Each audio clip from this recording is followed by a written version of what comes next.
The reason we're having to cut in there is because Chelsea have now confirmed that Liam Rosenior is their new head coach, and we're told it is a 6-year deal for the man who joins from Strasbourg. We heard from him at 8:30 this morning. He did a Strasbourg news conference where he confirmed that in the next few hours he would be signing as the next Chelsea head coach, and that has been confirmed in the last few seconds. So at this stage, we know it's been confirmed. We know it's a 6-year deal. We will bring you some quotes after this break once we get those into us. But Rosenior is now the new head coach of Chelsea.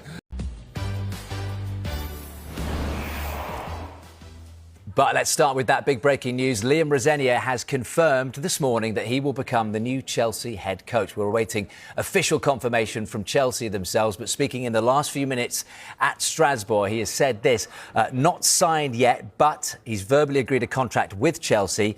He is only doing this news conference because of his love and admiration for Strasbourg, who of course play in the French Ligue 1. He says, I was given permission to speak to one of the biggest sporting clubs in the world. Liam goes on to say, it looks like I'm going to be the next manager of that football club, Chelsea, an opportunity that I cannot turn down. Jeff Hendrick, it's a big opportunity for him. He's a young coach, 41 years old. Just a bit of context as well. Last season in Ligue 1 in France, Strasbourg punching above their weight, part of Blue Coast, of course, connected with Chelsea, but only finished 3 points away from the Champions League places. Is this exciting from a Chelsea fan's point of view, do you think? I think so, yeah. Like you said, Liam's gone and done the rounds. He's, learned his trade as a coach, then as a manager, and then going over there, probably took himself out of eyesight of everyone here in England. And like you said, he's done a great job. And, for this to come up, he'd be rubbing his hands together, the excitement to go and work with a top-class squad in Chelsea. Yeah. Does it make a lot of sense, this, Chris, in terms of the players that he's already coached? I mean, Andre Santos, who's in that Chelsea midfield, speaks so highly of him. He was at Strasbourg on loan last season.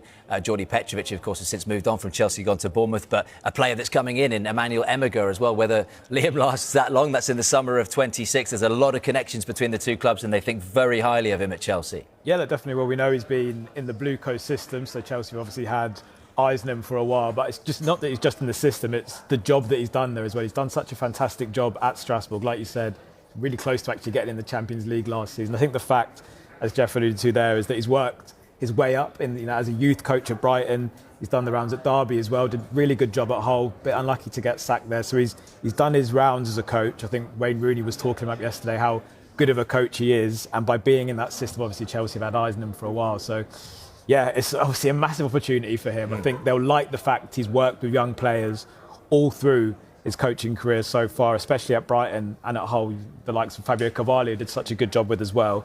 But yeah, it's a whole different step up to Chelsea, isn't it? But well, that's what the cynics will say. What a squad he's got to handle, mate. Jeff, that's what they'll be saying, won't they? I mean, like, a lot of players that you played with at Derby when he was there with Wayne Rooney as a coach. It's one thing Derby and in League One at the time, going to the Championship. It's one thing Hull in the Championship. It's one thing Strasbourg in Ligue 1, away from the microscope of the Premier League. This is Chelsea. Yeah.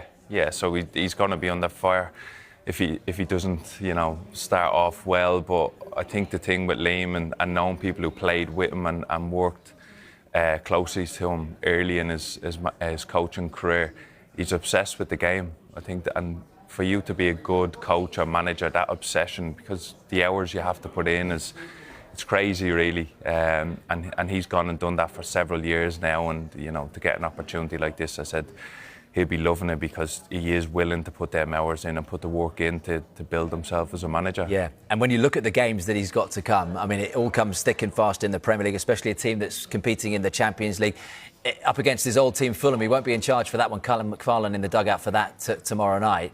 But that's not the worst run, Jeff, is it, to come into? And he's got an opportunity to get Chelsea into the top 8 of the Champions League. Paphos and Napoli currently just outside those top 8 places.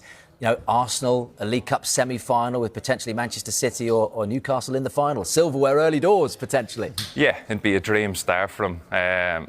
There's some nice games on paper there, but then some also difficult ones as well. So I'm sure he'd be just eager to get on the pitch and start coaching, because, like we said there in Strasbourg, it was a young enough squad, and now coming into Chelsea, I think it's young and it's perfect. And fits his style of coaching. Yeah, and it remains to be seen what Chelsea do in the window, because I'm sure he will be excited, Liam Rosenior. I say Rosenior, by the way. People will be throwing things at the screen. That is actually how you say his name.